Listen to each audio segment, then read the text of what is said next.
What does it mean?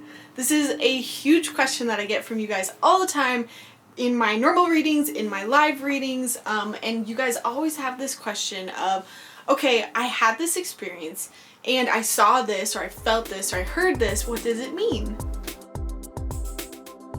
This video is all about what language does your spiritual helper speak. So this is super common. You have an experience, you get an intuitive hit, maybe you're practicing your psychic abilities and you see something or you hear something or you dream about something. And then you're like, I have no idea what this means. And so what do? We pull out a dreaming book or we get on our phones and Google what is the meaning of seeing a spider or something. And you end up looking it up and it doesn't quite make sense and you're just even more confused. And then you might come to me or ask a psychic, you know, I saw a shark. What does that mean? And the answer is there is no one answer. So to understand these symbols, you kind of have to not only know what was going on at the time, you have to know if that intuitive hit was a symbol or something very literal. And then you have to understand how your guides are communicating to you and what that language is that they use with you.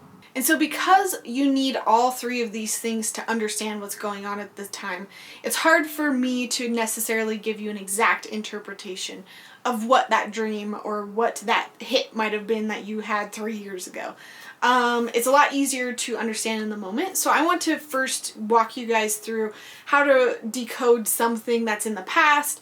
And then I will kind of give instruction for, okay, now that you know these things, when you do get an intuitive hit, how can you make sure to understand it in the moment and not let it pass you up?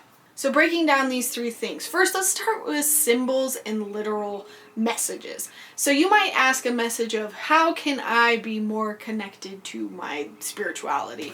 And you see a waterfall, or you hear a waterfall, and you say, okay, well, maybe that literally means I need to go by a waterfall and that's going to help me. Or maybe that symbol or that image could be a symbol, and maybe it's a symbol representing cleansing, like imagining being in a waterfall and cleansing yourself to get more spiritually connected. So there's two very different interpretations. And the easy test of knowing if it's a symbol or if it's literal is in the moment just asking, hey, was this symbolic or is this literal? Am I literally supposed to be doing this? Or is this a kind of a bigger picture idea? Now, even if this intuitive hit has happened in the past, you can still go into your psychic ability, connect to your guides right now and say, okay, that thing that I saw 10 years ago, was that literal or was it a symbol? And you're going to have that gut feeling of, no, that was a very literal translation, like you needed to go to a waterfall.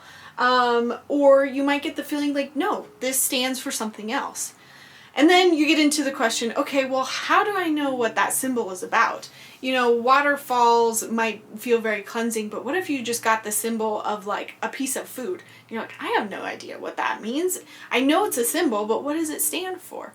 And the easiest test that you can sort of do to figure out what a symbol means is just say the word to yourself and what is the first thing that comes to mind. So when I say fish, what is the first thing that comes to your mind? Or a better example is shark. If I say the word shark, what comes to your mind? You know, a lot of people, when they think of sharks, they think of scary, you know, uncomfortable, I'm not safe feelings. But other people might not see that at all. They might think of ocean and, you know, scuba diving or something like that. And this is kind of where we get into language and how we interpret things differently. So because you associate different things with different objects, your guides are going to use those associations to help get across meanings. And our guides like to communicate to us in symbols because that's a lot of how we communicate nowadays. You know, emojis, pictures. That's how we get feelings and we get very quick information across. And one of the examples I always love to use is the image of a gun. So again, what's that first impression that comes up when you hear the word gun? A lot of people associate safety with guns, very much so, and they feel very strongly about that. And then there's other people who associate almost the opposite with guns, and it's like fear, anxiety, not safe. So if you are getting a message and you're seeing a gun for whatever reason, then that message for you might be about safety, whereas for somebody else, that message might be something about fear. And so you kind of get the meaning that I have here. One object or one thing does not have the same meaning between two people. And that's why I always say to kind of take those books out there with a grain of salt, the books that are like dream interpretation books or, animal spirit guide books, because even though, this animal spirit guide might mean protection or like confidence for one person, it could mean a completely different thing for another person. And that doesn't mean that the books can be wrong, because sometimes if you don't have an association at all with that symbol or that image, having something to kind of gravitate towards is helpful. And you can open a book and you can sort of skim through it, and maybe there's just like a word that really sticks out to you, and you can decide, okay, that image is what this means to me. And you can sort of set it if there's not something there to begin with. So I think you sort of get what I'm saying as far as interpreting what these symbols are. It's just a matter of figuring out, well, what is my first feeling when I think of this? And it could be that you think of something else. It could be just that it gives you an emotion. It could be that it gives you a memory. And all of these things are tools that your spiritual helpers are using to get that message across for you as efficiently as possible. Because they know we can only hear them so well, so they're going to do it as fast and efficiently as they can. And so using symbols and using memories and using things that we already are attached to are sometimes a lot easier than trying to explain a whole paragraph to us. And so then you're still like, okay, well, that's great. I sort of know what the symbol is, but what does that have to do with what was happening back then? And so that's why I say the third thing that's most important is what is going on in your life at that time, because your guides were trying to communicate to you something that you needed right then. To use an example of a dream that I had when I was younger, I used to have this reoccurring dream that a hand would grab me and pull me into my grandmother's bedroom, and it would scold me. It would tell me that I was doing bad things and I should never do them again. And it terrified me. And, as I became psychic, that was one of the dreams that I was always like, what on earth was that about? And so I kind of figured out, obviously this is a symbol. This was not something literally happening. The symbol of an imaginary hand grabbing me. When I thought of the word imaginary hand, I thought of like authority. Authority that I couldn't control because it's invisible. And it's pulling me somewhere dark and it's scolding me. And so I'm kind of like, I don't know what does that mean in that time of my life? Maybe it was about, the fact that I was constantly stressed about getting in trouble. Not because I did anything, but just because I was in fear of constantly getting in trouble. So, that could have just been a dream that I had that was reflecting my inner state of mind.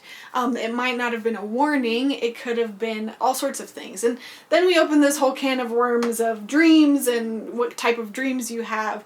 But I just wanted to give a real life example of how the timing in your life, it also affects what that message could have been. So when people come to me and say, I had this happen years ago, what does it mean? I have to kind of ask all these questions, because it's not just one size fits all.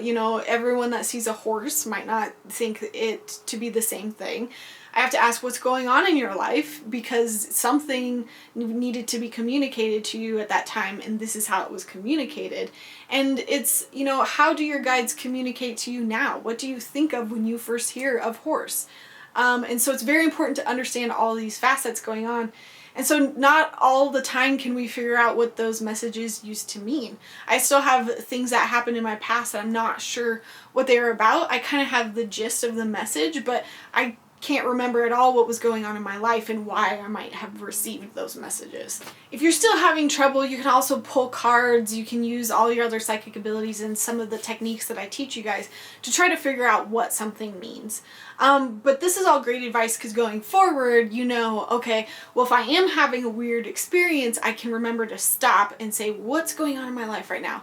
And sometimes you might be like, well, I have been really stressing out about a test the last couple of days, or I am fighting with my significant other right now. And so you can anchor in, okay, this is what's going on. That's helpful to understand this symbol that's coming across. And when you don't know, just ask. Just ask your guides further. I do not understand what this means. Can you show me in another way? And that is a key thing when you are doing any sort of intuitive work. Ask, can you show me in another way? Now, that is a very in the moment sort of thing. Again, you can still ask about the past, and if they are trying to communicate to you and you still don't understand, you can still say, can you show me in another way?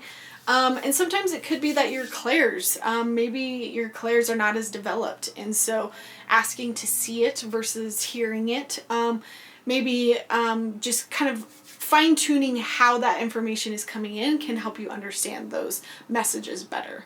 And if you're still stuck, if you still don't know what that message means, don't worry. If it's important, your guides will bring it up again. If not, let it go. There will be plenty of messages to come, but this is just super helpful if you've had an experience, you don't understand why the heck you were having it, and instead of, calling up a psychic to try to figure out, you can try to use your psychic abilities and try to figure it out yourself.